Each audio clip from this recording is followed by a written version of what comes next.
Bueno, mi doctora Claudia, de nuevo bienvenida al doctorado, así sea en modalidad virtual, pero bueno, muy agradecidos por todo su apoyo y bueno, por este espacio de tiempo para asistir a la sustentación de nuestra estudiante Zulma. Como lo decía en el protocolo y correo que les compartimos a ustedes, quien nos acompaña hoy y hará la coordinación de la sesión de sustentación es la doctora Magnolia del Pilar Ballesteros. La doctora es psicóloga, magíster en psicología de la Universidad Nacional de Colombia, doctora en salud pública egresada de este programa doctoral. Es miembro de su comité asesor del programa del doctorado en salud pública y su cargo actual, profesora asociada del Departamento de Psicología de la Facultad de Ciencias Humanas, ocupa el cargo actual de secretaria académica de la Facultad de Ciencias Humanas. Doctora Magnolia, muchísimas gracias por acompañarnos hoy en la sustentación. Como lo dice también la dinámica y protocolo, todas las sustentaciones se transmiten a través del canal de YouTube del doctorado y también grabadas para posteriormente compartirlas con el estudiante. Doctora, también desearle suerte en la sustentación. Al profesor Faisal, al doctor Fernando, muchas gracias por asistir. Y gracias. Bueno, bienvenidos y bienvenidas. Entonces estamos acá para la presentación de examen de calificación titulado Mi se toma en Colombia entre la realidad y el desconocimiento, presentado por la doctora Zulma Lorena Alvarado Álvarez. Nos acompaña la doctora, es bacterióloga de la Universidad de los Andes y magíster en ciencias micología médica de la Universidad de Lima. ¿Sí? Nos acompañan también como jurado evaluador. Nuestra primera jurado evaluador es la doctora Claudia Marcela Parra Giraldo, bacterióloga, magíster en microbiología e inmunología de la Universidad Javeriana, doctora en microbiología y parasitología de la Universidad Complutense de Madrid. Actualmente se desempeña como profesora titular del Departamento de Microbiología y Facultad de Farmacia de la Universidad Complutense de Madrid. Bienvenida, doctora Claudia. Nos acompaña como jurado evaluador número 2 el doctor Michel Faisal, médico cirujano de la Universidad Nacional de Colombia, dermatólogo y especialista en cirugía dermatológica. Se desempeña actualmente como profesor titular de dermatología, cirugía dermatológica y oncología en la Universidad Nacional de Colombia, miembro de la Academia Nacional de Medicina de Colombia. Y nos acompaña también el tutor del proyecto, que es el doctor Fernando Pío de la Hoz Restrepo, médico cirujano, magíster en epidemiología y doctor en epidemiología de la Universidad Nacional de Colombia. Se desempeña como profesor titular del Departamento de Salud Pública en la Universidad Nacional de Colombia. Relacionado con el protocolo, Zulma, vas a tener 45 minutos para hacer tu presentación.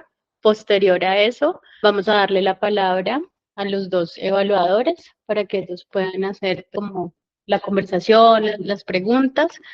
Vas a tener luego 15 minutos para que puedas responder estas preguntas. Luego le vamos a dar la palabra al doctor Fernando de la Hoz para también que haga su intervención. Si hay preguntas de pronto de quienes estén conectados asistiendo, damos ese turno de la palabra ahí. Y luego vamos a pedirte pues que te retires unos minutos para que ellos puedan hacer la deliberación, diligenciamos el TAP y ya procedemos otra vez de manera conjunta a hacer la lectura. Okay. Ese sería el protocolo. Entonces, pues siendo las 10:41, podemos dar inicio. Okay. Muchos éxitos. Bueno, primero que todo quisiera agradecer a todos el estar compartiendo conmigo este espacio y particularmente quisiera expresar mi agradecimiento a la doctora Claudia Parra y al doctor Faisal por haber aceptado evaluar la propuesta inicialmente y pues por el tiempo que generosamente toman hoy para escuchar la sustentación de mi trabajo. El contenido de la presentación tiene el siguiente orden: el planteamiento del tema, la justificación, el objetivo, el análisis y el aporte personal y finalmente las conclusiones. Entonces, para iniciar, vamos a comenzar con el planteamiento del tema. Puedes pasar la siguiente, por favor. Y quisiera empezar por hablarles de los agentes etiológicos del micetoma, que pueden llegar a ser más de 70 especies entre hongos y bacterias. Cuando la enfermedad es producida por hongos se denomina eumicetoma y cuando es producida por bacterias pues se denomina, es la anterior, se denomina eumicetoma. La anterior, actino, perdón, es la anterior. ¿La anterior? Sí, eso ahí, gracias. Actinomicetoma. Entonces, las dos listas que vemos aquí proyectadas en la diapositiva corresponden a las especies que con mayor frecuencia se han venido reportando como agentes etiológicos de micetoma, pero como les digo, pueden llegar a más de 70 especies hasta el momento descritas. La siguiente.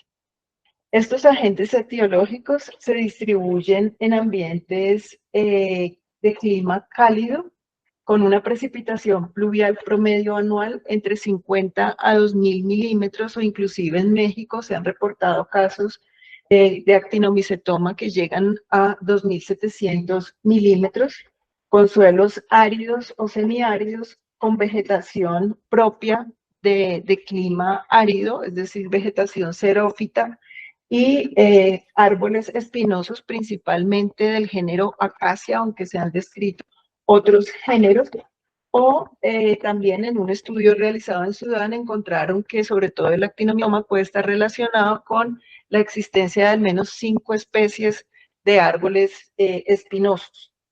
Los agentes etiológicos, sus hábitats naturales, digamos que son predominantemente el suelo, porque ellos hacen parte del bioma del suelo, hacen parte, digamos, de la flora normal del suelo y tienen una actividad muy importante que es degradar todo este material vegetal y material orgánico que enriquece finalmente los suelos, y particularmente agentes etiológicos de actinomicetoma se han visto también relacionados con cuerpos de agua, relaciones de mutualismo con plantas, y se han aislado nocardia asteroides de heces de vacas. Estos aislamientos se hicieron en la India. Los agentes etiológicos de eumicetoma, por su parte, también se han aislado de heces de animales, sobre todo la Madurella mycetomatis. Encuentran obviamente un material vegetal y se pueden comportar también como fitopatógenos. Los microorganismos que causan micetoma, la siguiente, están distribuidos en todo el mundo. Por eso este es un reporte de casos a nivel mundial en donde los países que aparecen en tono morado han reportado al menos un caso en algún momento de la historia de los países, y nos muestra pues la cuidado de los agentes etiológicos por todo el planeta. La siguiente. Sin embargo, parece que el clima es un factor crítico a la distribución de algunas de estas especies de microbios, y son endémicos en zonas tropicales y subtropicales que se ubican en latitudes 15 grados sur y 30 grados norte a partir pues de la línea del Ecuador. Esta franja se conoce como el cinturón del micetoma. La siguiente, Sana.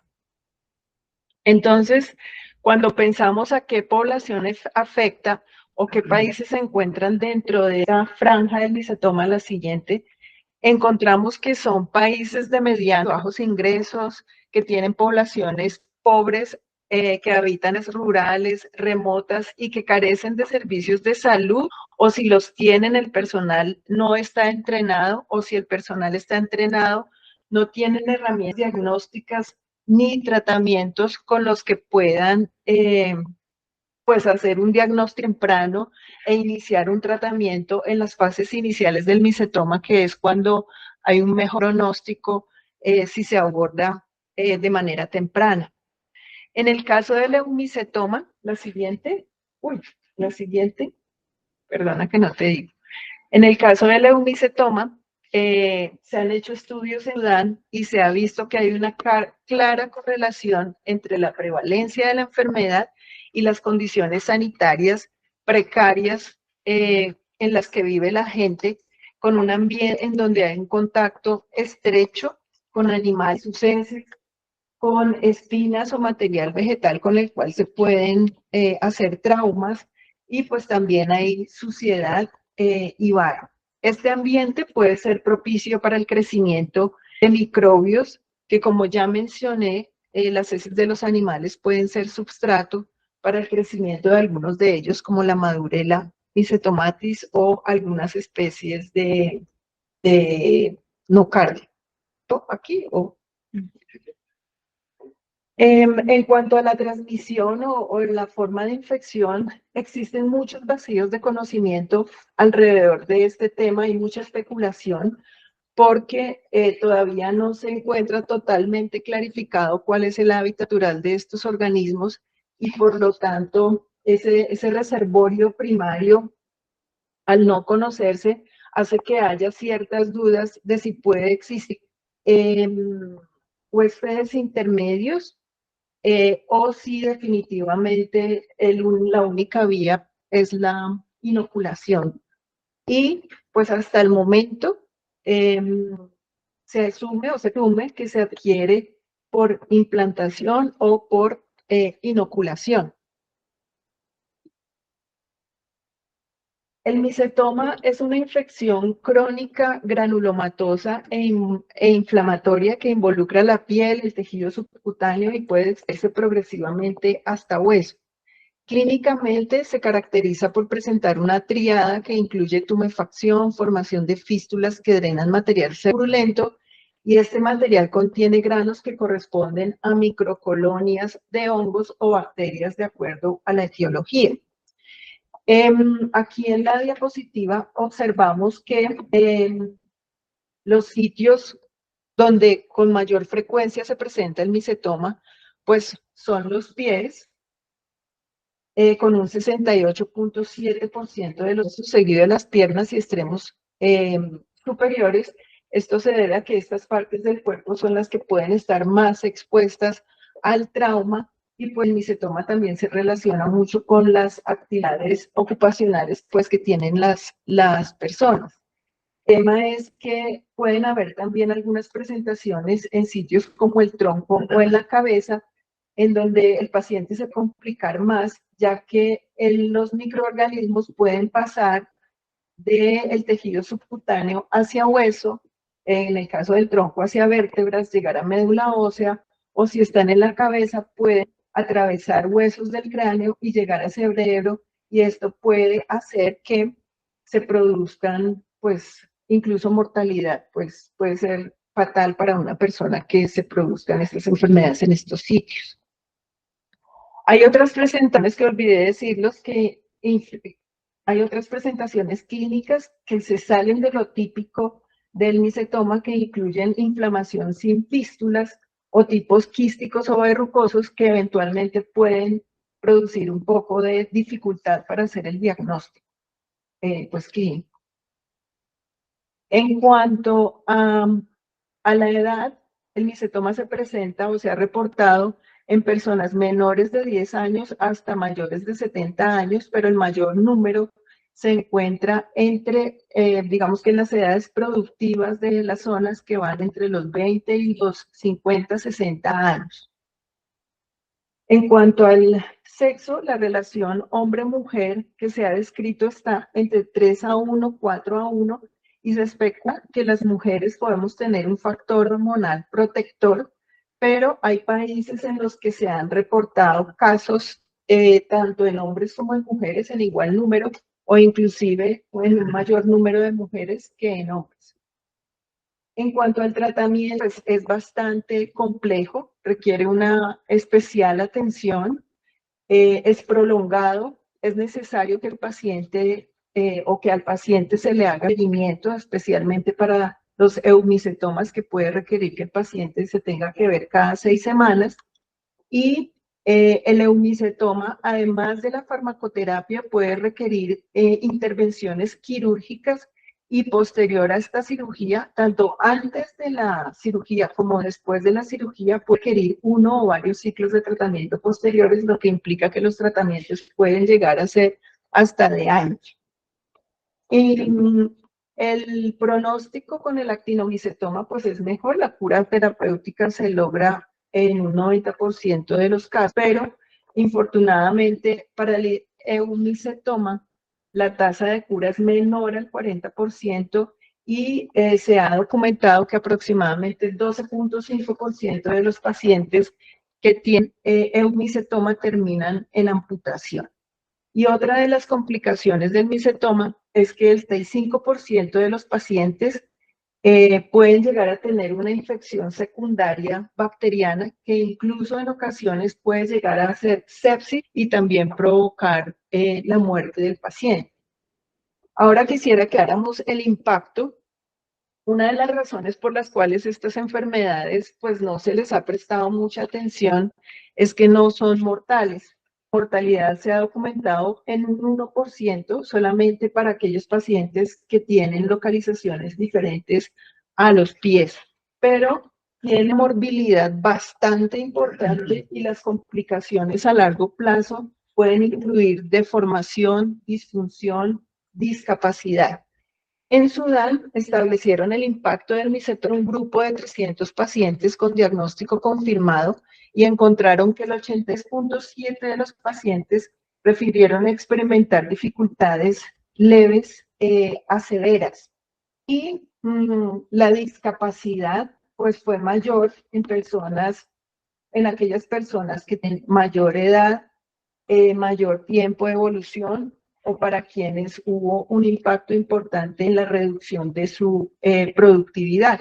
Los efectos económicos que tiene el micetoma a largo plazo también son muy importantes resaltar, porque esto hace que los pacientes tengan una reducción en la unidad de tener empleo, esto hace que se conviertan en personas dependientes y esto les genera pues una limitación económica no solamente individual, sino una limitación económica familiar que a su vez puede influir en que pueda tener acceso a los servicios de salud o poder costearse un tratamiento.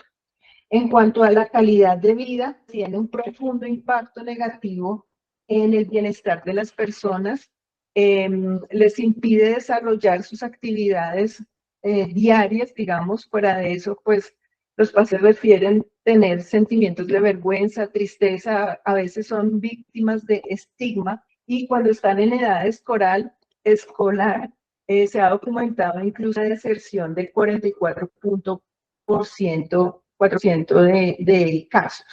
Por supuesto, entonces se está afectando también la salud mental de las personas. En cuanto a la carga, en términos de prevalencia e incidencia, pues no hay datos oficiales realmente, pero encontré un metaanálisis que fue publicado en el año 2013 y en él entonces reportan que la prevalencia de micetoma varía entre 0.01 casos a 1.8 casos por cada 100.000 habitantes, siendo los países con mayor reporte en África, Sudán, Mauritania, Senegal, Níger y Somalia, mientras que en América el país con mayor número de casos pues es México.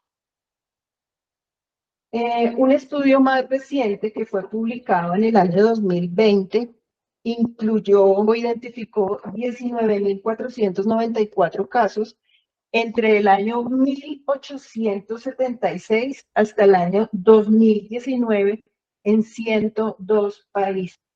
Lo que me llamó la atención de esta publicación es que Colombia figura con menos de 10 casos, por lo cual pues me di a la tarea de revisar la bibliografía y encontré que los artículos que citan estos autores corresponden a dos publicaciones, una hecha en 1966 y otra hecha en 1967. Eso querría decir que en 143 años revisados, Colombia solamente habría publicado 8 casos, lo cual pues me llamó poderosamente la atención. Con respecto a la justificación, entré pues interesante o muy importante trabajar en micetoma, porque esta es una enfermedad que a pesar de que fue descrita o existen registros de esta enfermedad, incluso antes, en épocas antes de Cristo, pero digamos que oficialmente apareció un registro en el siglo XIX, el micetoma fue incluido en la lista de enfermedades tropicales desatendidas de la Organización Mundial hasta el año 2016. a pesar pues de todas las complicaciones que hemos visto, y por primera vez se incluyó dentro de la hoja de ruta sobre enfermedades tropicales desatendidas para el periodo de 2021 a 2030. La Organización Mundial de la Salud, a través de este reconocimiento, pues busca incentivar a todos los países del mundo, pero particularmente a aquellos que estamos en las endémicas, a establecer las cargas de enfermedad y también a desarrollar pruebas rápidas para diagnóstico diferencial, tratamientos eficaces, establecer sistemas de vigilancia para la detección y notificación de casos, elaborar manuales de campo normalizados para el diagnóstico y tratamiento y asegurar la capacitación adecuada del personal sanitario, así como suministrar acceso a diagnóstico y tratamientos asequibles. De hecho, hay una meta pues que se propuso la Organización Mundial de la Salud al 2030, y es que al menos 15 países en los cuales, 15 países del mundo se espera que incluyan el micetoma, la cromastomicosis y otras micosis profundas en programas nacionales de control y en sistemas de vigilancia. Me tomé el trabajo de revisar qué ha hecho Colombia con relación al micetoma desde el reconocimiento de la OMS, pues teniendo en cuenta que ya pasaron 8 años, y me encontré pues que el micetoma realmente en Colombia, digamos que es una enfermedad desatendida dentro de las desatendidas, porque no hay ni políticas ni tampoco productos de investigación relacionados con el micetoma y los demás, pues a los que ha llamado o ha invitado la Organización Mundial de la Salud a trabajar en este tema. Por lo tanto, ya como al aterrizar toda esta información que les he dado, la pregunta que me hice fue si Colombia está ubicado en el cinturón del micetoma. Hay un amplio número de agentes etiológicos que pueden producir esta enfermedad. Tenemos población susceptible. La Organización Mundial de la Salud está solicitando información con relación a la carga de la enfermedad, y las fechas que cita la literatura pues tienen estas, pues son de hace tantos años. Entonces la pregunta que yo me hice fue, ¿hay subestimación de la casuística de micetoma en Colombia? Luego me planteé revisar las evidencias a favor y en contra de una supuesta subestimación del micetoma en Colombia, y digamos que la agenda que hice fue hacer una revisión de la literatura, revisar los RICS en Colombia, explorar la capacidad diagnóstica en el país, revisar, teniendo en cuenta que el clima es clave para la distribución de los microorganismos, revisar a grosso modo las condiciones climáticas del país y mapear estos casos en el país, así como también pues plantear algunas estrategias de vigilancia o búsqueda activa de casos. Entonces, en primer lugar, esta búsqueda de información en la literatura la hice en literatura gris y en literatura indexada sin límite de fecha y utilizando fuentes secundarias. Los términos que utilicé pues aparecen aquí en la diapositiva, más utilicé todos los nombres de los agentes etiológicos hasta el momento de estos para poder hacer esta búsqueda. Los resultados fueron solamente 24 casos. En estos 24 casos tuve 14 casos de actinomicetoma y 9 casos de eumicetoma, con un caso que no describe la etiología. Y a propósito de la etiología, la identificación de los microorganismos se hizo mediante métodos clásicos y no usaron métodos moleculares, ya que la mayoría se publicaron antes de que estas técnicas estuvieran disponibles. Ustedes pueden observar esto si detallan la línea de tiempo que aparece en la diapositiva. Adicionalmente, aunque se utilizaron pues rayos X, ninguno de los casos requiere haber utilizado ultrasonido, que en este momento es una de las metodologías que se consideran útiles para diferenciar entre actinomicetoma con eumicetoma, y asimismo también para hacer diagnósticos tempranos y diferenciales con otras patologías. Otro punto que hicimos fue revisar de estos 24 casos cuáles de estos tenían relacionada la procedencia de los pacientes para poderlos mapear, pero solamente 10 casos tenían esta información, por lo cual pues no tenemos todos mapeados, pero si ustedes observan, se caso en el Bichada, uno en Cali, y la mayoría está en Antioquia y en la región Caribe. Esto, digamos que en Antioquia no extraña que haya mayor número de casos porque todos sabemos que históricamente Medellín ha tenido un apoyo diagnóstico, una capacidad diagnóstica bastante mejor que en el resto del país. Ahora, con relación a los datos de vigilancia de RIPS, lo que encontré es que en 8 años que revisé, el periodo consultado fue desde el año 2015 a abril de 2024, encontré 103 casos nuevos, están aquí, datos de diagnóstico no confirmado, lo que daría aproximadamente 12 casos nuevos por año, una cifra mucho mayor que encontramos en literatura que correspondería a 0.2 casos PIB. Se ha reportado que los sistemas de vigilancia y notificación pueden perder 45% de casos como consecuencia de que los reportes no incluyen casos asintomáticos y enfermos que no buscan atención diagnóstica o que no tienen acceso a ella. Por eso, aquí ven un ajuste del 45%, considerando la subestimación, lo que nos haría pensar que en Colombia pueden haber 21 casos por año. Adicionalmente, revisamos también, pues, el número de, digamos que de 1.353, vimos que solamente el 20.90% bueno, quedó en impresión diagnóstica y un 65.171% aparece como diagnóstico no definido.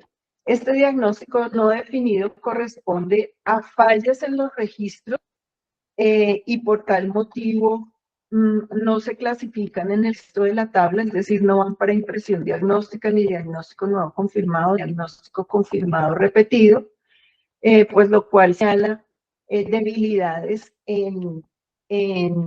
digamos, en el diligenciamiento de esta estimación.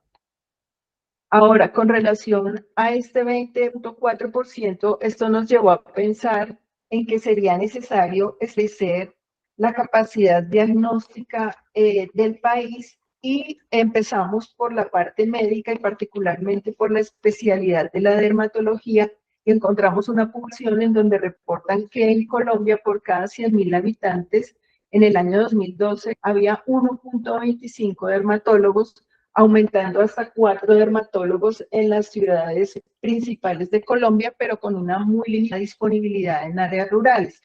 Tratando de buscar más información, digamos, más actualizada, encontré trabajo sobre teledermatología que para el año 2022 Asoferma había reportado 1.050 profesionales de la dermatología, lo que a grosso modo, teniendo en cuenta la población del país para el año 2022, representaría que habrían 2 dermatólogos por cada 100.000 habitantes, lo que muestra una dificultad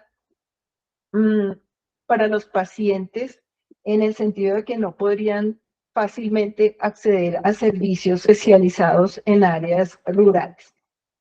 Por otra parte, también busqué en el registro especial de prestadores de servicios de salud cuántos servicios o cuántos laboratorios clínicos hay habilitados en el y encontré 4.548, de los cuales al hacer una consulta con el Ministerio de Salud para saber cuáles de ellos tendrían capacidad para hacer diagnóstico de micología, encontré que solamente 200 laboratorios están inscritos a Red Lab y realizan pruebas de micología, pero solamente para eventos de interés en salud pública.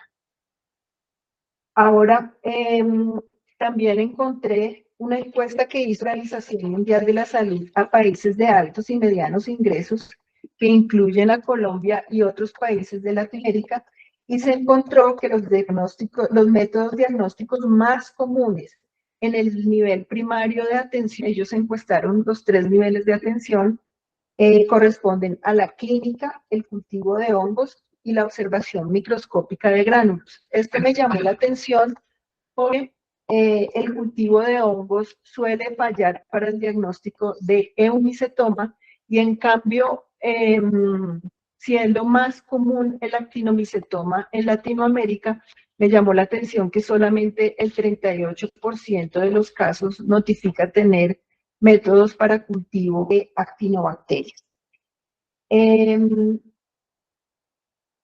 Adicionalmente, la observación de los gránulos en la microscopía solamente dicen que hacen el 56%, pero también aquí valdría la pena notar que esa observación depende mucho de la calidad con que se tome la muestra y puede llegar a ser complicada. Otro ejercicio que hicimos fue ubicar estos 200 laboratorios sitios en Relab para saber en qué parte ahí se encuentran y encontramos que están en las ciudades principales del país y en las ciudades capitales de algunos departamentos, pero no se encuentran disponibles, pues digamos que a nivel de provincia. De otra parte, también revisé cuántos servicios de patología hay habilitados en el país y solamente hay 333, y al correlacionar con la encuesta de la Organización Mundial de la Salud, resulta que solamente el 31% de los niveles de atención primarios que respondieron la encuesta refirió tener a mano pues el servicio de patología, que como les decía es muy importante para el diagnóstico de micetoma. Y en cuanto a los servicios de imagen diagnósticas no ionizantes, encontramos 3.332 habilitados. La pregunta sería si estos servicios serían suficientes para lograr hacer un diagnóstico de micetoma en caso de otras enfermedades desatendidas. Otro ejercicio que hicimos fue revisar en Medellín, Bogotá y Barranquilla, teniendo en cuenta que tienen una capacidad de diagnóstico similar, cómo estarían 4 de los diagnósticos diferenciales más comunes de micetoma, y nos encontramos con que la frecuencia de las enfermedades con que se está diagnosticando en estas ciudades es similar, dependientemente de las diferencias en etiologías. Esto sugiere que el tema está siendo capaz de identificar las diferentes enfermedades, al menos en las ciudades, y que la capacidad diagnóstica está siendo utilizada en todas ellas. La consistencia de la información también sugiere una consistencia en el aporte de los RIS al sistema, y al menos en estas ciudades la frecuencia de micetoma podría estar reflejando con precisión la realidad. Esto señalaría también que no habría una subestimación o una sobreestimación sistemática debido a factores específicos de la población, teniendo en cuenta que pues, son ciudades pues, diferentes en cuanto a su población. Sin embargo, esto digamos que es un dato muy central, muy centralizado en ciudades, pero que no abarcando la ruralidad, que es donde más se encontraría eventualmente el micetoma. Y lo que sí podría estar diciendo es que estos casos son aquellos de personas que quizás puedan tener la oportunidad de ir hasta la ciudad para ser atendidos. Con relación a la adherencia y seguimiento, miramos la casilla de diagnóstico confirmado repetido y nos llamó la atención que si son de 12 a 21 casos nuevos por año, el número de diagnósticos confirmados repetidos es muy bajo. Este dato sugería una falta de adherencia del paciente o un seguimiento deficiente de parte del sistema. La baja adherencia del paciente se puede explicar por la naturaleza crónica de la enfermedad, por el costo e ineficacia del tratamiento, por los costos de desplazamiento y por el costo de oportunidad que representa para una persona que proviene de un área rural el asistir a un servicio de salud en una ciudad. Esta situación resalta la necesidad de mejorar estrategias de seguimiento y de adherencia al tratamiento para asegurar una atención médica efectiva y continua. Ahora, pasando a otro capítulo, y teniendo en cuenta que el clima es un factor crítico en la distribución de los microbios que producen micetoma, decidimos revisar el clima y factores ambientales como la temperatura, la precipitación y otros factores que pueden ser importantes como la proximidad a fuentes de agua, suelos con bajas concentraciones de calcio, presencia de diversas especies de árboles espinosos en el país. Esto teniendo en cuenta que ya se ha documentado, por ejemplo, que el eumicetoma se presenta entre 20 y 35 grados centígrados con climas con esas temperaturas, mientras que el actinomicetoma se presenta en sitios con temperaturas entre 20 y 35 grados centígrados. Y pues teniendo en cuenta también que estas enfermedades son muy frecuentes en áreas relativamente áridas y con una precipitación anual que ya les ha mencionado entre 50 y 200 milímetros o hasta 2.700. Entonces, el ejercicio que se hizo fue dar los mapas, algunas de las clasificaciones climáticas que tiene el IDEAM para poder observar un poco las características climáticas del país y asimismo en el mapa van a observar el número de casos que se describieron para cada zona y si tienen en cuenta la leyenda se van a dar cuenta que las zonas de tono beige, beige, este verdecito y este naranja corresponden a zonas desérticas, áridas y semiáridas. Allí pueden observar que los casos de micetoma se concentran principalmente en la región del Caribe y la región andina, lo cual coincide con la distribución de las áreas áridas y semiáridas del país según esta clasificación climática. En la región Caribe llama la atención la falta de reportes en La Guajira y en Cesar. En la región andina predominaron los reportes en el departamento de Antioquia, pero se esperarían más casos en Tolima, Huila, Boyacá, Cauca, Cundinamarca y Santanderes. Tienen zonas que si ustedes se dan cuenta se ve el tono naranja, áridas, toda esta zona tiene zonas áridas, con precipitaciones pluviales y temperaturas que al revisarlas se ajustan a las necesidades de los actinomicetos. En la Amazonía y Antioquia se registraron casos en Mocoa, Leticia y en Bichá. Aquí entonces se observa que la distribución del actinomicetoma, que son estos de botón azulito, si ustedes tratan de sobreponer un poco el mapa sobre el de esta otra clasificación climática que bien ofrece el IDEAM, entonces se van a dar cuenta que tomando como referencia esta clasificación, observa que el actino abarca climas entre cálido, árido y semiárido, cálido, semihúmedo, además de clima templado y frío, árido y semiárido. Eso corresponde pues a los tonos beige, amarillo, café, también algunos tonos verdosos, pues traté de señalarlos mediante estas figuras geométricas. Mientras que el eumicetoma, que corresponde a este botón morado, predomina principalmente en climas áridos y cálidos semiáridos. Cuando revisé las temperaturas de los municipios con reportes de casos, estas oscilan entre 7.6 y 34.5, con un promedio de 23.9.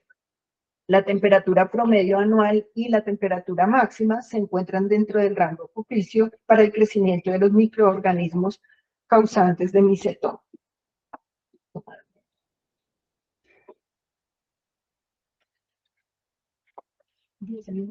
Ok, en cuanto a la precipitación, encontramos que si revisamos la literatura, dijimos que podrían, los microorganismos se pueden aislar entre 50 y 2.000, 2.700 milímetros. Si miramos la leyenda, las convenciones, aquí encontramos esas precipitaciones en zonas de color rojo, amarillo, café, como un azul clarito y un verde, si se quiere, fosforescente.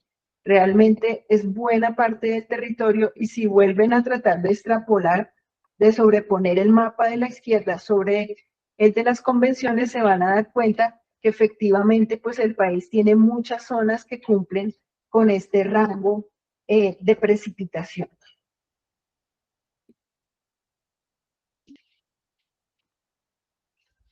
Aquí quise traer los casos de RIPS en los que no se ubicaron ni dentro de los diagnósticos confirmados, nuevos ni repetidos, sino los otros 1.165 casos que no se sabía qué pasaba, y si se dan cuenta, conservan básicamente la misma distribución en el país, tanto para actino, EU, como los micetomas no definidos.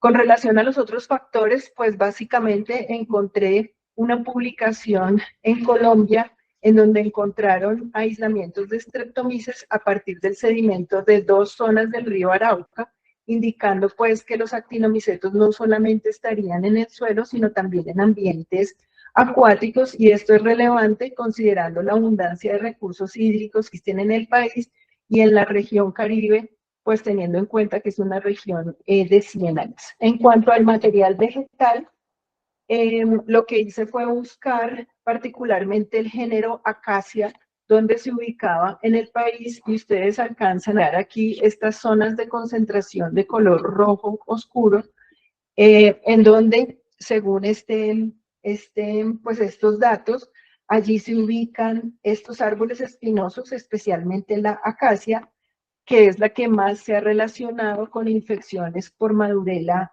mycetomatis, y que incluso uno de los casos de reporte colombianos cita a un paciente haber sido o haber tenido un trauma con una espina de árbol de aromo, que es el nombre común para los árboles del género Acacia. Como les comentaba, pueden haber otros géneros, como por ejemplo Vachellia y Prosopis, que también tienen una amplia distribución en el país y que también son árboles espinosos. En cuanto ya finalmente al análisis y aporte personal, digamos que producto del ensayo se identificó posible zona endémica en la región del Caribe, especialmente Bolívar Magdalena para eumicetoma y Córdoba, Bolívar Magdalena y Sucre para actinomicetoma. Habiendo visto esto, lo siguiente que hice fue buscar las tasas de incidencia de pobreza multidimensional en el país y encontré un reporte del DANE del año 2023 en donde dice que la región Caribe logró el primer lugar, alcanzando una tasa de incidencia de pobreza del 20.1%. Entonces, digamos que todo se junta. Sumado a esto, busqué en Venezuela cuáles son los estados con mayor número de casos reportados de micetoma, y encontré que también son los estados del norte de Venezuela, que al buscar otro mapa, en este caso del Banco Mundial, ustedes pueden apreciar cómo el clima del norte de Venezuela coincide pues con el norte de Colombia. A favor del subregistro, tenemos entonces la desatención del micetoma por parte de las autoridades sanitarias y la comunidad científica en Colombia. La información que proviene de casos de la literatura son experiencias individuales o locales. Los RIPS muestran un 86% de casos entre fallas en registro sin confirmar. Los sistemas de vigilancia pueden tener un 45% de subestimación. Los RIFs no cubren el territorio nacional y los reportes pueden ser excluidos por fallas en la calidad de los registros. La capacidad diagnóstica de servicios de salud parece insuficiente y el país tiene las condiciones climáticas ambientales aptas para el desarrollo de los agentes etiológicos. En contra, tendría que decir que en las ciudades se está haciendo diagnóstico y reporte de la enfermedad, y que la distribución de microorganismos depende de muchas interacciones entre factores climáticos y ambientales, por lo que no se podría esperar tampoco homogeneidad en su ocurrencia en el territorio, en la totalidad del territorio nacional. Ahora, con relación a las estrategias, entonces tendría, la primera pues sería ojalá poder incluir el micetoma como enfermedad de reporte obligatorio. crear equipos interdisciplinarios de trabajo en donde estén involucrados todos los actores para diseño, implementación, administración y evaluación de intervenciones. Se requiere buscar financiación, realizar una evaluación de las capacidades de servicios de salud en todos los niveles de atención para poder saber cómo estamos en ese sentido, incrementar el conocimiento sobre la enfermedad entre los profesionales de la salud, desarrollar guías de atención, identificar centros que puedan funcionar como referentes que apoyen pues el diagnóstico y tratamiento, manejo en general de la enfermedad, evaluar la prevalencia de factores de riesgos que se toman aplicando el método de Casper, y pues quise plantear también otras opciones para vigilancia de mitoma. Uno es integrar el micetoma a los sistemas de vigilancia en un enfoque de una salud, teniendo en cuenta que micetoma también ha sido reportado en animales domésticos, así como la posible transmisión a través del contacto con estiércol de animales y garrapatas.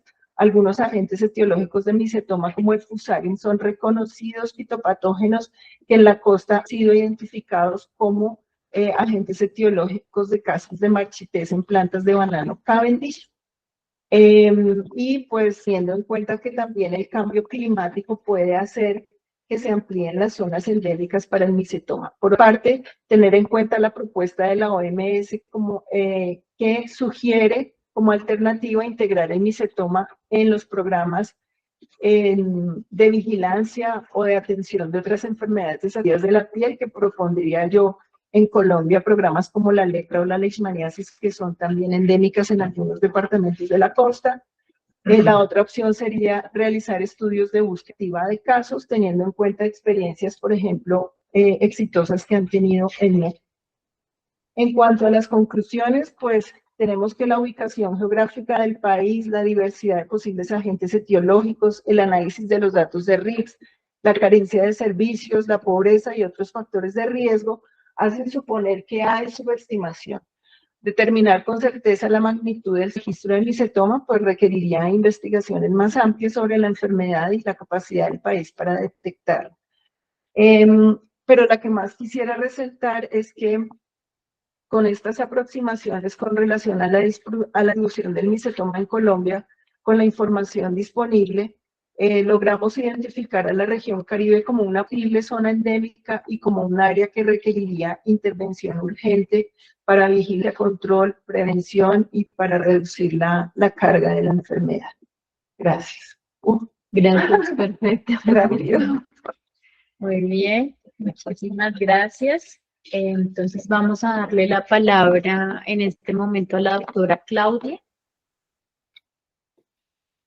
¿Cómo están?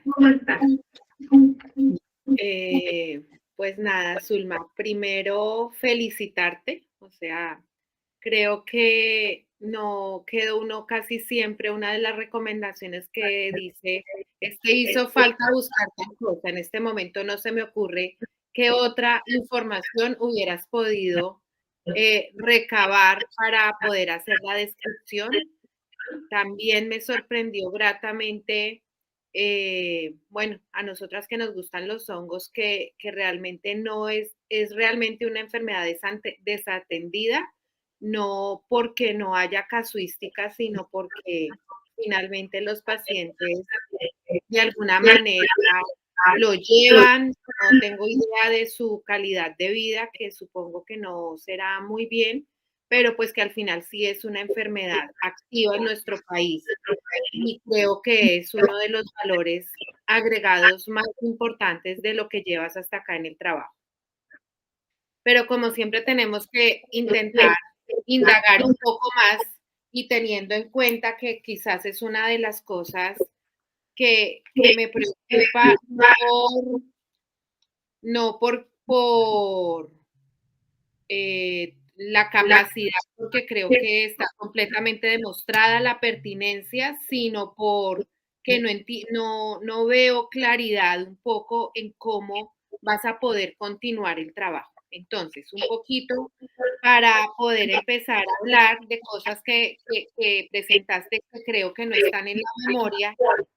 Tú tienes el mapa del cinturón de las de los micetomas, y luego tienes un mapa del mundo en lilas, donde Rusia también está reportado. España no fue lo primero que miré para ver yo qué te podría ayudar a hacer desde, no, está aquí abajo ya. Y aquí está arriba esta parte, arriba en Estados Unidos, ahí se saldría como lo raro, y abajo en la Patagonia lo que sería como diferente, ¿no? Esos reportes o eso que viste ahí, No ¿me te- hago entender? Claudia, O sea, cuando tú, ¿me escuchas bien? ahora sí.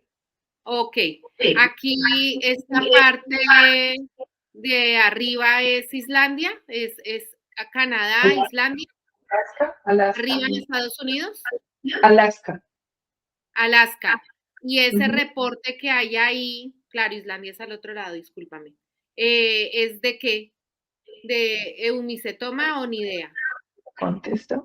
O te explico. No, si quieres, pues no hay porque ya te está. Lo que pasa es que en este se tienen en cuenta todos los micetomas, pero en América es más común encontrar eumicetoma, actino, perdón, Ok, actinomicetoma, ok. actino. Y Y abajo en Argentina, ¿sería lo mismo?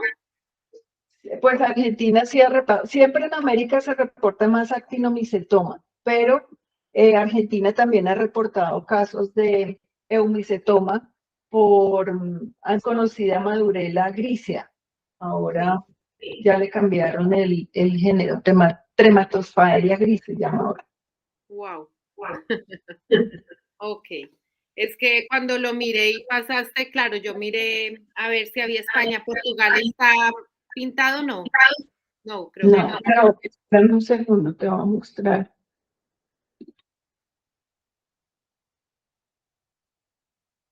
Porque es que uno de los argumentos es que Este era el que tenía en mi cabeza. al menos hay un reporte. Bueno, primero querría hacer la aclaración que esta publicación es del año 2020.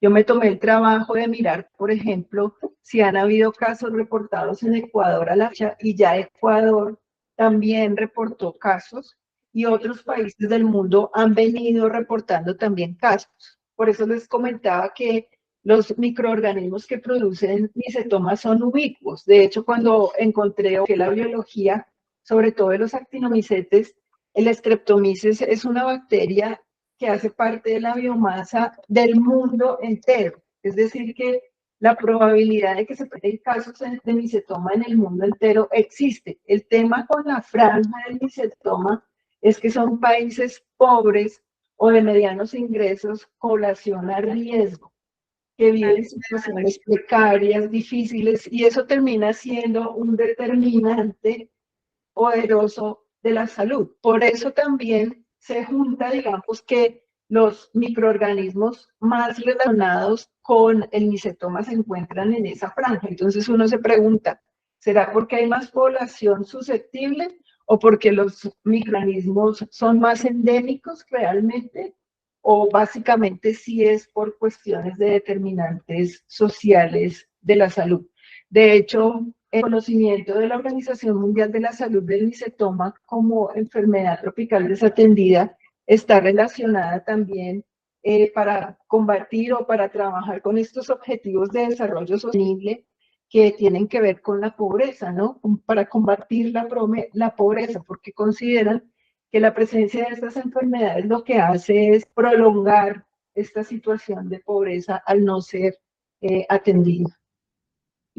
Okay. Y claro, esta era la que yo tenía en mi cabeza cuando me pasaste la otra, y yo, pero yo juro que yo vi a Rusia, ser así de despistada, pero bueno, que un poco me llamó la atención. En cuanto a lo que dices de este, pues es clarísimo. Yo tengo un trabajo que hicimos, no sé si conoces a Alejandro Acosta, que es de la Sabana, y él busca Streptomyces en aguas, en manglares, en aguas, mejor dicho, saladas, manglar y dulce. Y en todos los casos tenemos reportes de Streptomyces y hemos logrado aislar los Streptomyces. De hecho, se aíslan del fondo de los lodos o arena que están en el fondo de estos sistemas acuáticos y todos los casos lo hemos logrado. Entonces, actinomicetomas forman parte de esa ubicuidad que tú mencionas, totalmente de acuerdo. Luego, en alguna parte hablabas de que los agentes de los micetomas también tenían una actividad o estaban relacionados como fitopatógenos. Y luego, al final, ahí lo hiciste muy general, pero al final hablaste de fusario. ¿En ambos casos hablas de fusario o hay un reporte de algún otro de estos agentes de micetomas como fitopatógenos? Pues la lista de hongos es bastante amplia. Incluye hongos de mateáceos y también hongos hialinos. Si repaso, digamos que el principal vendría a ser el fusarium, porque no tengo en mente algún otro de los hialinos.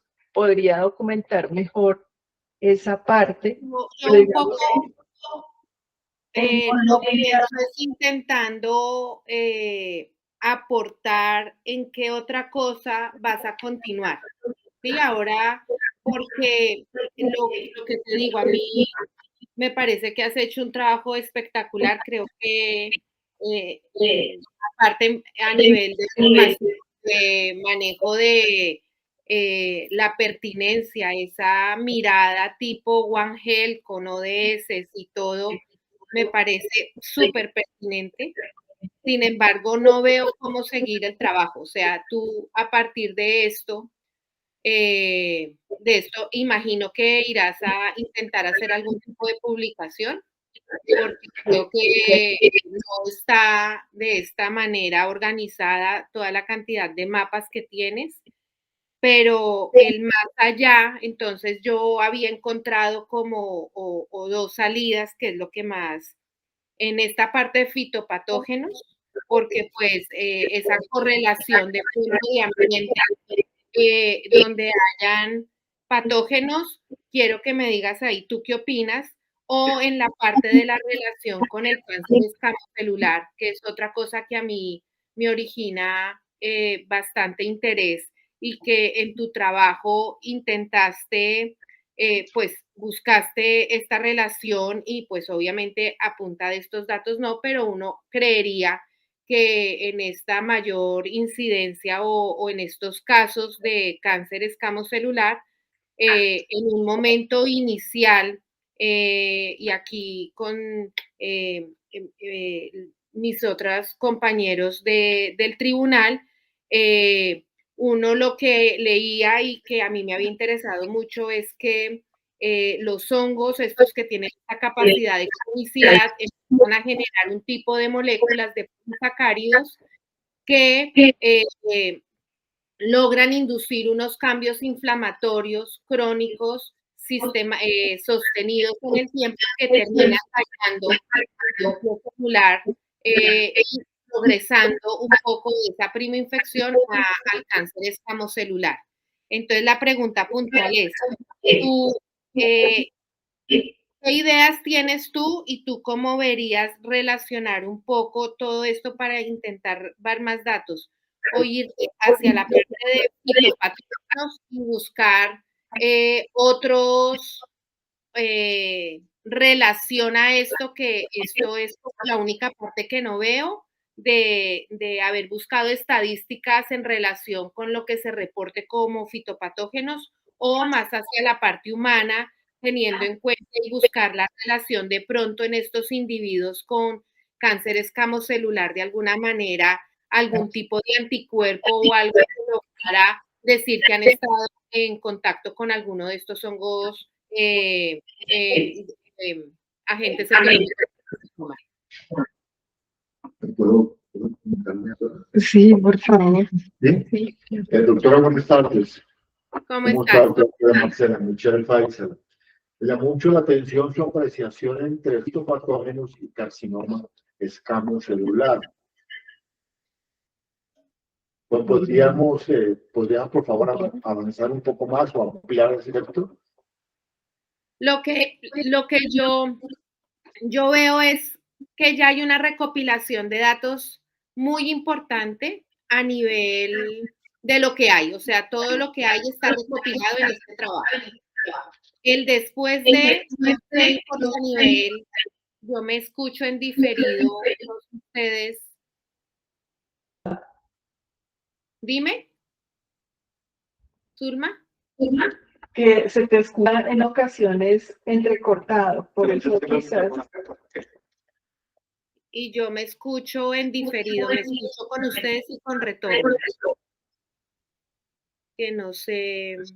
¿Será ella? No, sigan y yo cierro el micrófono acá en la sala. Ah, vale. Entonces, un poco intentando ver en dónde buscar más datos, porque al final tu trabajo es de salud pública, ¿cierto? Y la idea es, más que hacer experimentos en el laboratorio y mirar la patogenicidad o aislar el hongo, que no sé si lo tienes pensado ir, sería que otras patologías asociadas que pudieran estar un poco incrementadas por la presencia de estos hongos. Entonces, tenemos la evidencia, pues, o por lo menos con Fusarium, que también trabajé en algún momento con Fusarium, de ser multihospedador, de ser fitopatógeno y de producir micosis en diferentes niveles.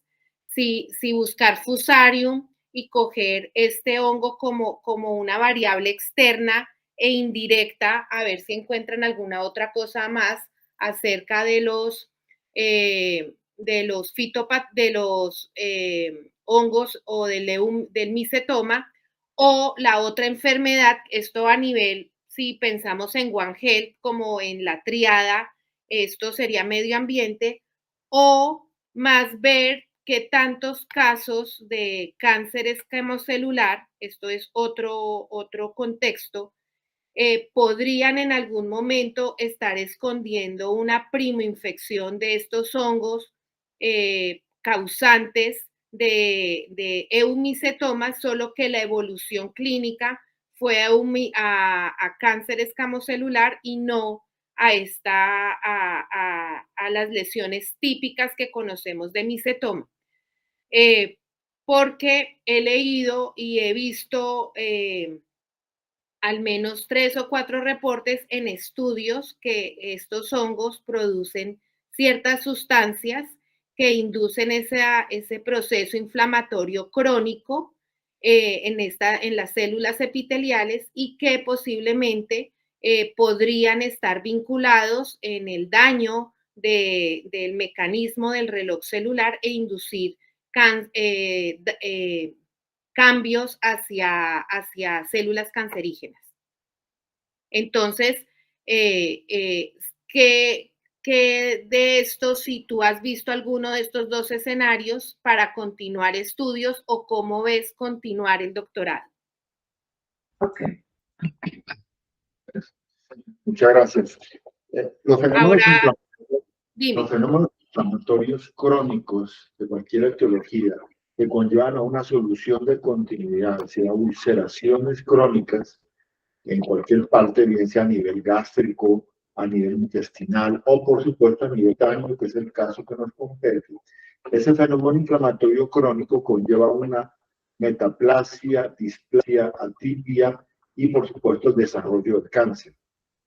Se ha visto relacionado fenómenos inflamatorios crónicos producidos por agentes infecciosos, como por ejemplo la cromomicosis, la lacaciosis, que antiguamente se llamaba lobomicosis, pero podemos hablar de lo mismo, paracoccidioidomicosis, rinosporidiosis, y en este caso también el micetoma, que puede ese fenómeno inflamatorio crónico desarrollar carcinomas escamocelulares y osteosarcomas.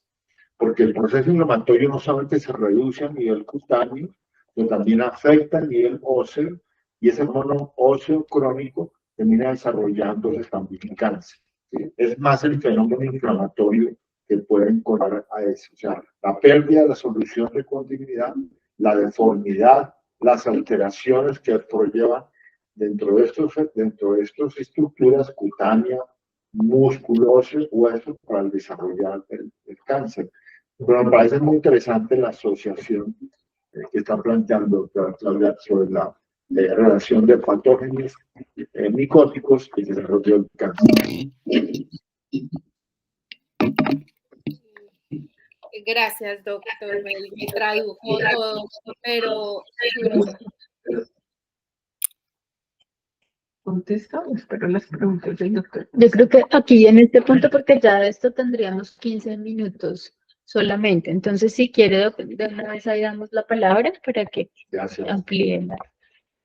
Te felicito, Zulma. Es el trabajo más grande que en el mundo sobre esta patología.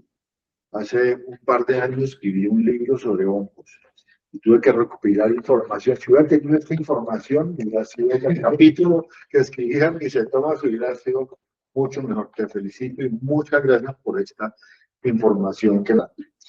El micetoma es una enfermedad infecciosa, inflamatoria, crónica, que es producido por hongos o puede ser producido por bacterias y conllevan a una deformidad, a una induración, la conformación de nódulos, fístulas y la extracción a través de las fístulas de elementos que son los granos y más que todo relacionados con más relacionados con el eumicetoma, o si no, pústulas que salen de un material más purulento relacionados con los actinomicetos, con los actinomicetomas. Pero desde el punto de vista clínico, que es mi área, acá se puede diferenciar entre uno y otro. La conformación clínica de esta enfermedad, que es crónica, en periodo de incubación muy lento, no se conoce bien, durante muchos años, conlleva muchos diagnósticos diferenciales. Uno de ellos es el piel de Charcot. Es una induración con una osteomelitis crónica, que es un pie inmóvil, un pie que no tiene ningún tipo de flexibilidad y que desarrolla finalmente una osteomelitis crónica en este caso. Ese es el diagnóstico diferencial más interesante entre el micetoma, que es la osteomelitis crónica. De hecho, la mayoría de los pacientes que hemos visto, los han visto primero los ortopedistas, que los amputan porque creen que eso es una osteomelitis crónica. Entonces, el diagnóstico va con esos pacientes. Otro diagnóstico diferencial es con enfermedad de Hansen, con lepra, de tipo ulceraciones crónicas en los miembros inferiores por una neuropatía de tipo crónica, sensitiva y motora, que llevan a ulceraciones, a sobreinfecciones de tipo bacteriano y conllevan entonces al desarrollo también de lesiones en miembros inferiores que son difíciles de diferenciar con esta característica. Otro diagnóstico diferencial es con el acné. En México la mayoría de los micetomas son en el trompo, porque ellos se cargan, los bultos, los punteros cargan bultos, los bultos están las espículas, las espinas cargadas, eso conlleva el desarrollo de esa región, inclusive a nivel de la cara pueden tener lesiones en el cara. Así es. Otro diagnóstico que debemos tener en cuenta diferenciales, por esto tienen que dilucidarse. De pronto en eso es donde aparece. Y el desarrollo del carcinoma escamocelular, hay una variedad de carcinoma escamocelular, que es el carcinoma verrucoso, que es el epitelioma cuniculatum, que da imágenes clínicas muy parecidas. El diagnóstico, finalmente, nosotros los clínicos acudimos a varios métodos diagnósticos. Primero la biopsia, la histología. La histología se ve un fenómeno inflamatorio crónico formado por granulomas y también se ven característicamente los gránulos a nivel histológico. Pues son gránulos negruzcos con una figura de esplendor, básicamente eosinofílicos, y eso se ve histológicamente. Otros aspectos del aspecto radiológico. La radiografía de las extremidades inferiores o de las manos, en el caso de los micetomas, en las manos o a nivel de la cara, se ve una reacción perióstica que da una periostitis y da una imagen en sol naciente. Eso ayuda en el diagnóstico. No tiene razón. Finalmente, el diagnóstico que más nos interesaría, que es el diagnóstico microbiológico, a través del laboratorio, del estudio de los hongos. Tú eres muy generosa, que hay 200 laboratorios que son capaces de estudiar, ni siquiera en Bogotá los estudian bien los hongos. Entonces tenemos graves dificultades, de no ser por esta Universidad Nacional que trabaja muy bien en hongos, pero que tenemos dificultades de que el paciente llegue a la universidad para que le tomen la muestra. En Bogotá es difícil encontrar laboratorios que estudien bien los hongos. Esa es la realidad, esa es la dificultad que tenemos. Entonces, estudiar bien los caracterizar los hongos o las bacterias están en ese lugar. Muchas veces, yo sé que tu trabajo fue muy juicioso, ¿qué tiempo me queda, doctora? Estamos 10 minutos, no, 10 minutos. ¿Me quedan 10? Sí. Ah, bueno. El otro aspecto es la confusión en la actinomicetoma y la actinomicosis. Hay una forma de actinomicosis que es la cervicofacial, que son lesiones parecidas a una osteomielitis, a una solución relacionada a nivel dentario, que hace fístulas a nivel de la mandíbula y varias adenopatías con induración.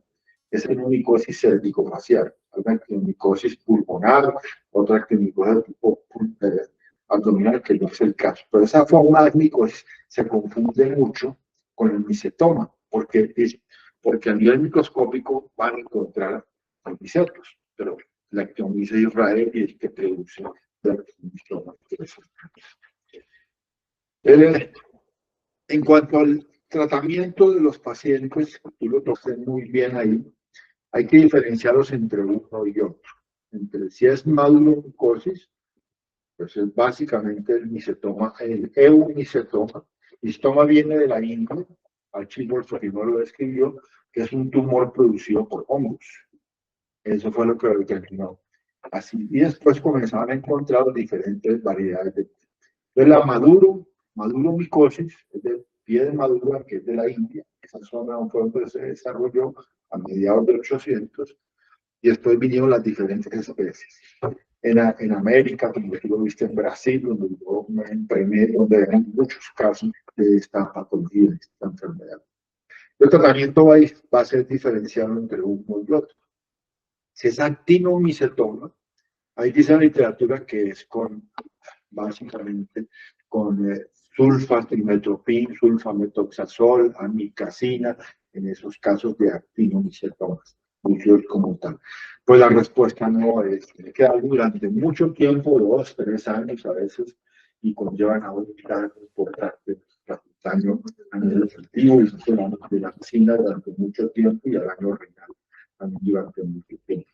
La mayoría de los pacientes que nosotros vemos son pacientes de los 40 y los 60 años de edad. La mayoría de veces, porque el largo periodo de incubación conllevan a ese momento y a ese diagnóstico tan tardío. La otra forma de tratamiento es los pacientes con madulomisetoma, o sea, micetoma, el eumicetoma o la madulomisetoma como tal. En esos casos, dependiendo de la gente heterológica, ahí se utiliza el uso de terpinafina y traconazol durante mucho tiempo. Pero buena parte de esos pacientes tienen la aplicación, porque ya los caminos se han agotado y a veces el diagnóstico lleva en esto. Tu trabajo ha sido excelente, ha sido muy bueno. Te felicito, muchas gracias por dejarme participar y conocerlo. Esperamos, digo que de este trabajo salen muchas publicaciones, no solamente una sola. Te salen muchas personas para hacerlo y sé que lo estás preparando para eso. Muchas gracias y felicitaciones. Muchas gracias.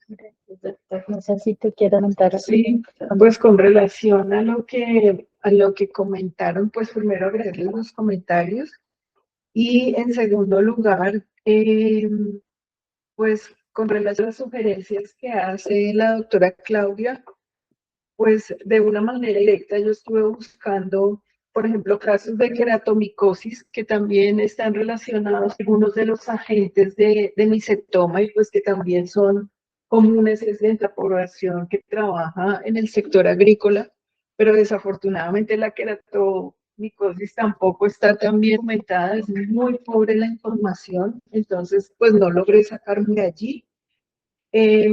Trabajando pues dentro de las observaciones que el doctor Faisal hizo, pues citó una serie de diagnósticos diferenciales y lo que hice fue buscar en RICS también como la ubicación geográfica de algunos de ellos y con lo que la sorpresa que me llevé, por ejemplo, los casos de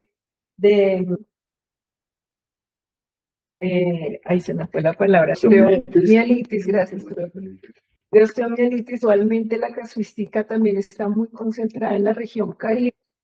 De hecho, de buscar tan, lo que yo pienso es que definitivamente la desatención en la región Caribe es impresionante. Tienen muchas enfermedades.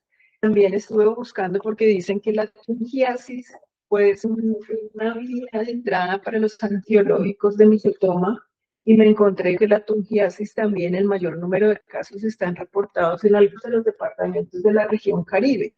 Entonces, como que están apareciendo evidencias que fortalece es como la identificación de la región Caribe como una zona endémica, no solamente para misetomas, sino para muchas enfermedades endémicas relacionadas, desatendidas, relacionadas con pobreza. Ahora, ¿cómo contar? Esa pregunta me la he hecho muchísimo, muchísimo.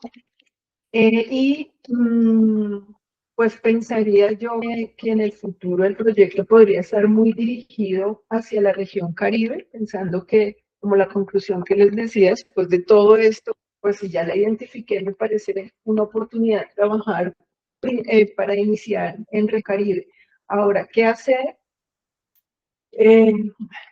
Ahí, digamos que podría traer muchas de las ideas que me en el ensayo, pero pienso que como estamos tan en cero y realmente en este momento, pues yo creo que soy de las personas interesadas en el tema, lo que yo hice fue recurrir internacionalmente al grupo de Misotoma que se organizó a raíz de este reconocimiento del misotoma como enfermedad desatendida y que lidera el profesor Aman Fahal, que pienso yo que es la persona en el mundo que más conoce sobre misotoma y que de hecho él fundó el Centro de Investigación del Misotoma que tiene sede en Khartoum, en Sudán, y el centro es el centro colaborador de la Organización Mundial de la Salud para Misotoma.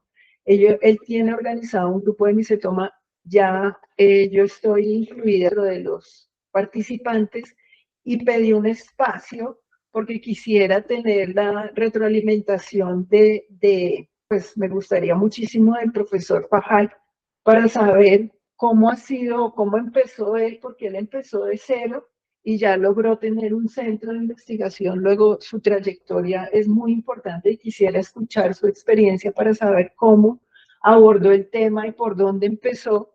Y además porque hay otros países del mundo, ese grupo es digamos internacional, multidisciplinario y participan muchos países de África que están en las mismas circunstancias que nosotros. Es decir, yo pienso que muchos países en el mundo estamos en esta situación. Luego, esa retroalimentación por parte de gente que hace parte de este grupo me parece muy valiosa para yo aterrizar más qué voy a hacer, porque como ustedes dicen, ya sacar más información, no sé de dónde, también le escribí al ICA, porque pensando en los casos de se toma en animales, hice una aplicación para el ICA solicitando información si tenían algún tipo de registros de misotoma en animales, como para poder tener como un indicador, como dices tú, indirecto de hacia dónde podía irme. Y sí, he estado explorando por todas partes, pero yo pensaría que es difícil poder ampliar más la información que tengo al momento. Ahora te toca a ti generar información, que ese es el punto. ¿Dónde? Entonces, yo ahora, espérame un segundo, ahí era donde yo iba de poder de pronto buscar una población que te representara alguna de las dos situaciones. Yo sé de pronto acá o a nivel humano o en la parte ambiental, cómo tú escoger un eje y de pronto mirar prevalencia, de pronto conseguir algún test o alguna cosa en personas o con ciertas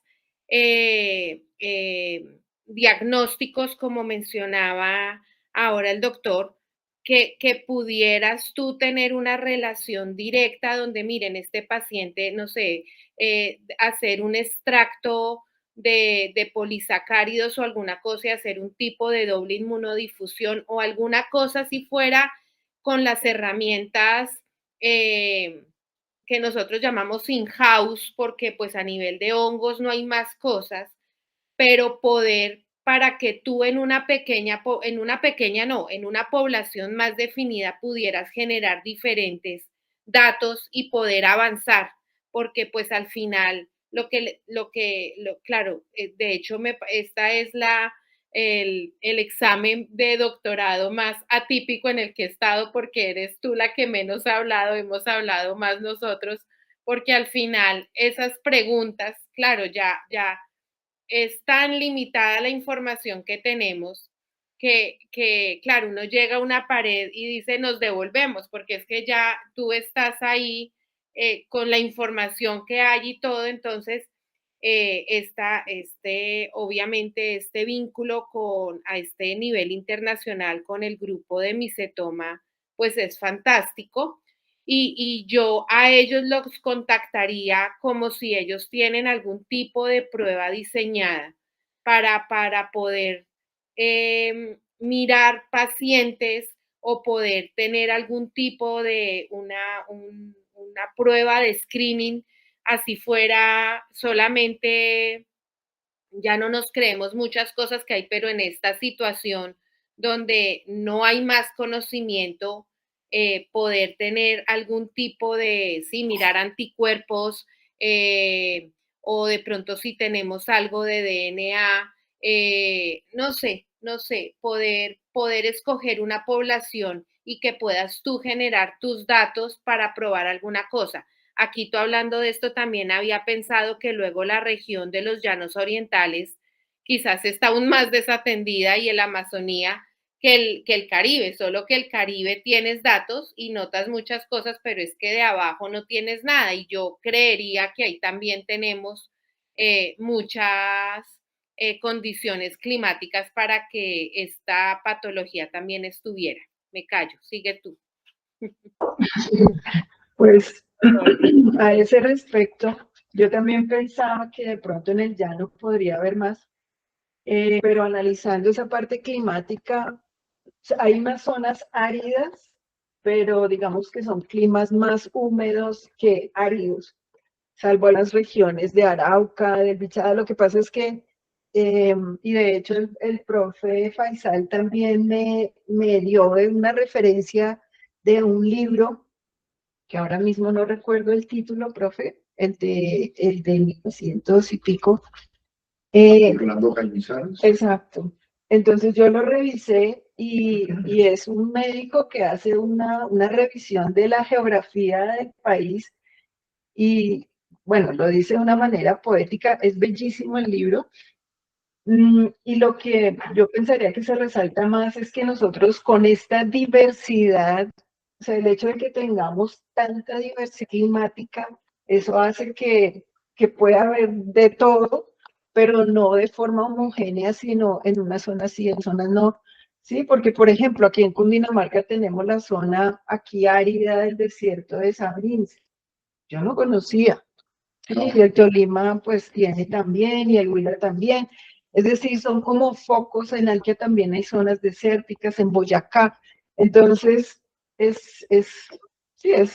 país Tú es tienes maravillosamente contactos, por ejemplo, contactos. Yo lo primero que haría sería preguntarle si ya estás en el grupo de Mycetoma, de pronto ver el cómo hace seguimiento de la enfermedad, que tuviera algún tipo de antígeno que ellos produjeran, algún tipo de test que hacerle con la alcance de lo que tenga, porque es lo que hay. Y de pronto generar algún tipo o no sé, de mirar en fitopatología, que hay veces me parece más fácil trabajar en ambiente que con humanos. Ahí mis compañeros pero de pronto, y coger 2 zonas en el Caribe que tienes datos con los datos y algo que pareciera en la parte del llano y hacer un rastreo, por lo menos algún tipo, para ver si encuentras algo que te pueda dar una luz de esto, y me voy por alguna parte encuentras más anticuerpos, o porque lo que tú decías es que la biología sola del microorganismo, estos gránulos y estas formas que generan, pues tampoco es tan fácil de producir en un animal o en un modelo biológico porque no lo tenemos.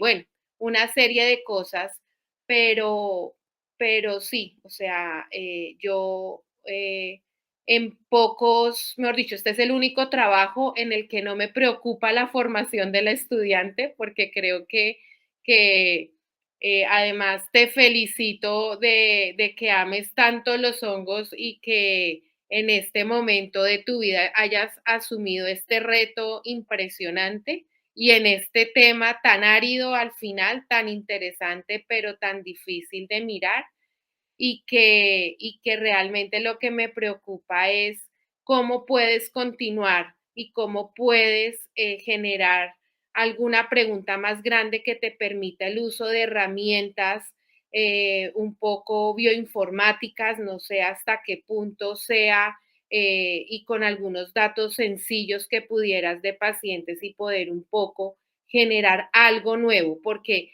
a mí todo lo que pones de la parte de vigilancia y todo eso, por supuesto, me encanta, me parece pertinente, me parece coherente, pero eso me parece que es muy difícil porque no está en tus manos. ¿Me hago entender? Eso dependes de N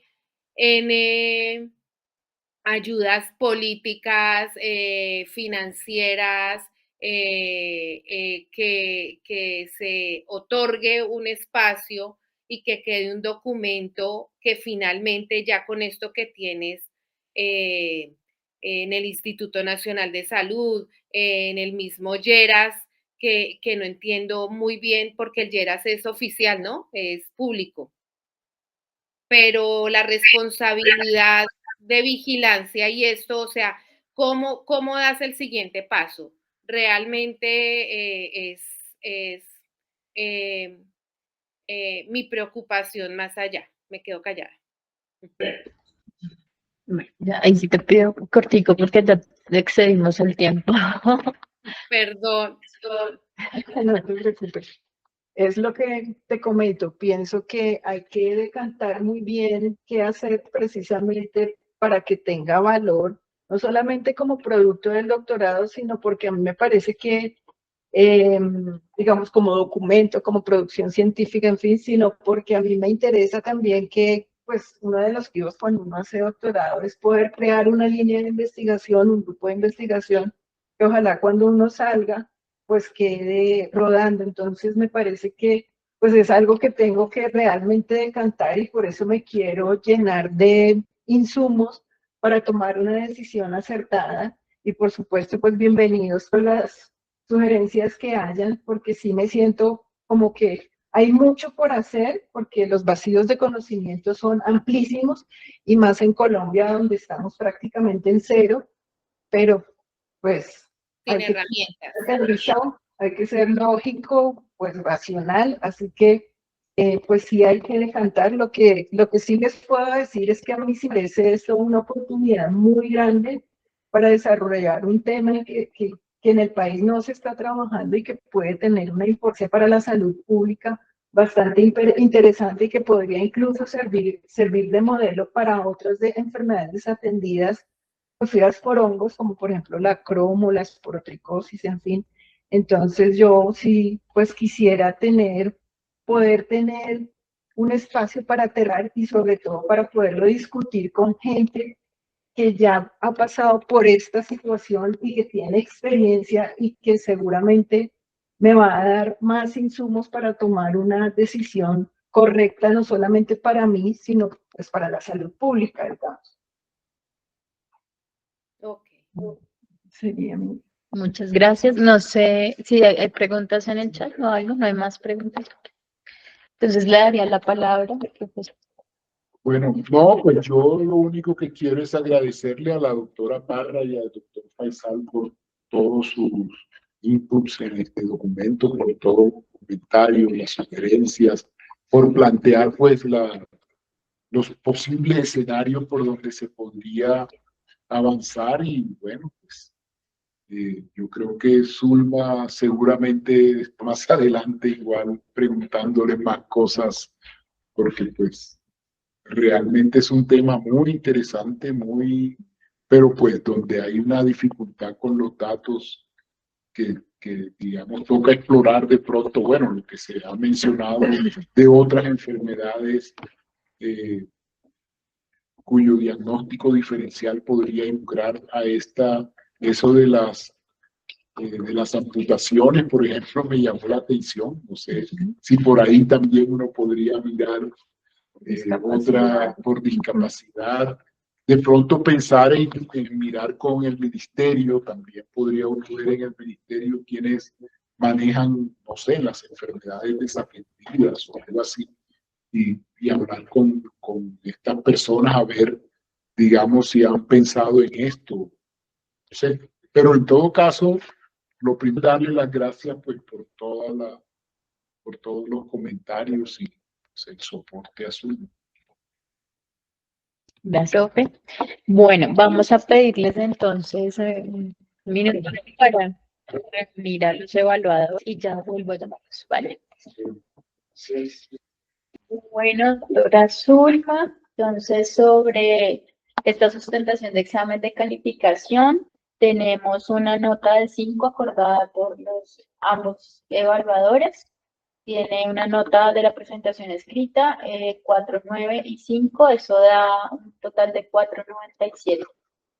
Felicitaciones. Gracias. Y dentro también, pues digamos, hay inquietudes porque este es el examen de calificación, entonces hacia el duro, ¿no? Pues justamente para el trabajo de tesis doctoral, ambos de los evaluadores hacen la recomendación de poder explorar de pronto por el lado de las pruebas y digamos como para tener esas opciones y también la recomendación del doctor Faisal, pues de las publicaciones, de que tú vayas gestionando esas publicaciones también ya con la información que tienes y que has presentado el día de hoy. Felicitaciones nuevamente. Gracias.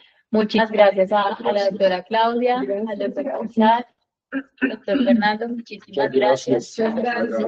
Por aquí.